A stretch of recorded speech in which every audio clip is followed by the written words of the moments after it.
시청자 여러분 안녕하십니까? 린도알람입니다.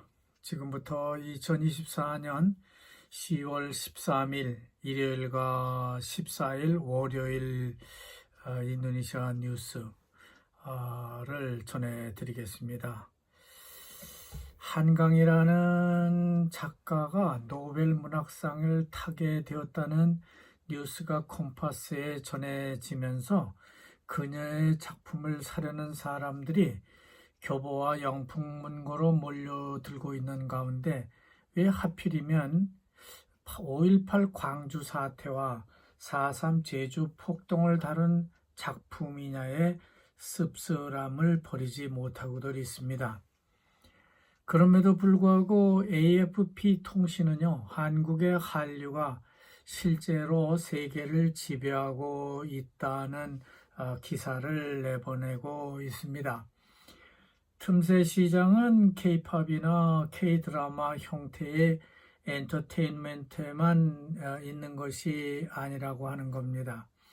이제는 진지한 엔터테인먼트, 즉 영화나 문학도 한국인들의 손에 달려있다고 보고 있다는 거죠. 한류는 수십 년 동안 대중문화, 대중음악, 연속극이 중심이었지만은 마침내 한강이 노벨 문학상을 수상하면서 한국의 창조 산업이 다 완성된 것처럼 보여주고 있다는 겁니다. 원래 한류는 가수 싸이의 강남스타일, 말춤이 유튜브 플랫폼을 강타하면서 폭발적으로 시작되었다고 보고 있습니다. 이에 자신감을 얻은 한국의 네티즌들은 자신들의 대중문화에 주목하기 시작했다고 합니다. 수많은 뮤직비디오와 로맨스 드라마를 시작으로 이제 한국은 수준 높은 엔터테인먼트를 제공할 수 있게 되었다고 말합니다. 봉준호 감독의 영화 기생충이 2020년 오스카 각본상과 외국어 영화상을 수상하면서 세계적인 엔터테인먼트의 중심지가 한국으로 확고히 자리매김을 했다고 하는 겁니다. 하지만 문학평론가들은 아이러니하게 느끼는 부분이 없잖아 있다고 그렇게 느끼고 있다고 합니다. 그것은 한강과 봉준호 같은 예술가들이 블랙리스트에 올라있기 때문에 그렇다는 거죠. 왜냐하면 그들은 다른 생각을 가진 사람들을 전혀 고려하지 않은 채 너무 비판적이며 너무 확대해서 퍼뜨리고 있기 때문에 그렇다는 겁니다. 그렇기 때문에 강의지 문학평론가 같은 사람은요, 세계 독자는 이제 죽었다라고 말하고 있습니다. 지금은 중동 지역 나라들과 멀리 쿠바까지 집어삼킬 정도로 K-팝의 위력은 대단해서 2022년 현재 한국 비디오와 컴퓨터 게임, 음악, 그리고 영화 같은 문화 수입 수출은 132억 달러까지 치솟았고 2027년까지는 250억 달러 매출을 목표로 하고 있다고 하는데 아시아와 미국 시장을 석권한 뒤에는 유럽 시장으로 눈을 돌릴 것이라고 말하고 있습니다. 1990년부터 2000년대 중반까지 한국 연예계는 사실상 홍콩이라든지 대만, 일본에 비해서 한참 뒤처져 있던 게 사실입니다. 그러나 그들 나라들은 여전히 전통적인 프로모션과 마케팅 방법을 고수하고 있는 반면에 한국은 김대중 정부의 미래의 진보 개발 정책에 힘입어서 예능 배우들을 최대한 훈련시키고 또 준비한 뒤에 인터넷이라든지 SNS를 통해서 양산, 확산을 하고 있다고 하는 겁니다. 이러한 대중문화는 문화의 그 자본화는 표면적으로 볼 때 엔터테인먼트와 아무 관련성이 없어 보이는 상품을 대상으로도 진출하고 있다고 말합니다. 한국에서 BTS 방탄소년단이 맥도날드 광고의 주인공이 되기도 하고, 또 다른 K-팝 스타들은 라면이라든지 휴대폰 신용 패키지, 심지어 자동차 타이어 광고까지 한국에서는 상품이면 무엇이든지 아티스트들을 빼앗아 간다고 말합니다.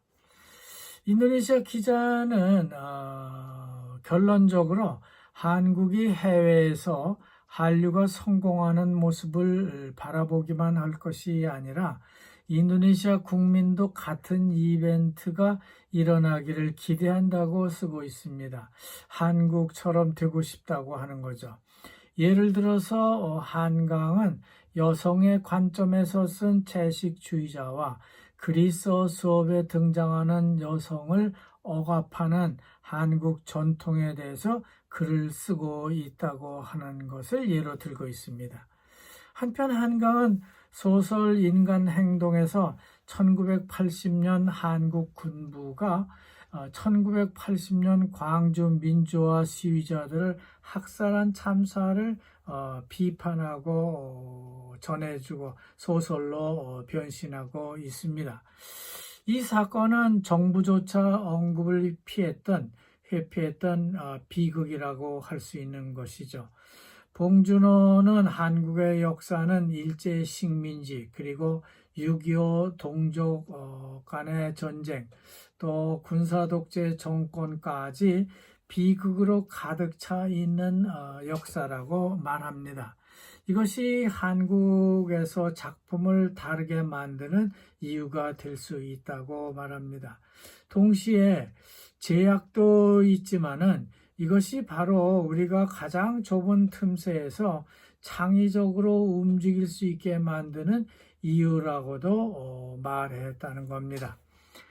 인도네시아 기자는 6.25가 무엇 때문에 누가 쳐들어온 건지, 광주 사태가 어떻게 시발되었는지, 또 왜 그렇게 된 건지, 또 어떤 문제가 있었는지 등은 전혀 알 수가 없을 것입니다. 그러므로 한강이나 봉준호가 전해주는 대로 그저 적어 쓰고 있는 기사 같다는 생각이 듭니다. 그렇지만 실상은 광주 사태나 4.3 제주 사건을 보는 시각은 상당히 첨예하게 대립하고 있는 게 사실입니다. 따라서 인도네시아 국민들이 5.18 광주 사태를 잘못 이해할 수도 있을 겁니다. 뿐만 아니라 6.25도 마찬가지로 남한이 북한을 쳐들어간 것처럼, 또 이렇게 동족을 죽인 것처럼, 이렇게 미국이 개입을 해서 전쟁을 일으킨 것처럼 그렇게 이해할 수 있다는 겁니다. 이것이 한강이 쓴 소설의 문제죠. 이렇게 편향적으로 쓴 소설 하나만 가지고 그 사건의 전모를 판단할 수는 없을 것이지만, 지금은 그것이 현실화되고 있습니다. 그러나 이미 그것은 현실적으로 소설로 쓰여졌고, 또 그 작품이 노벨 문학상이라는 상을 받았기 때문에 그 소설 내용이 어떻든 간에 왜곡된 상태로 세계에 퍼질 것이 우려된다고 하는 말을 드리지 않을 수 없습니다. 그 외에 오늘 신문은 이스라엘의 팔레스타인 공격 후유증을 다루고 있는 기사가 나와 있고요. 또 한강 노벨 문학상 수상 소식과 한류의 세계화를 보는 인도네시아 기자의 시각을 전해 드렸습니다. 일요일과 월요일 뉴스는 다음 내일이죠. 화요일에 다시 요약해서 전달해 드리도록 하겠습니다. 여러분 대단히 감사합니다.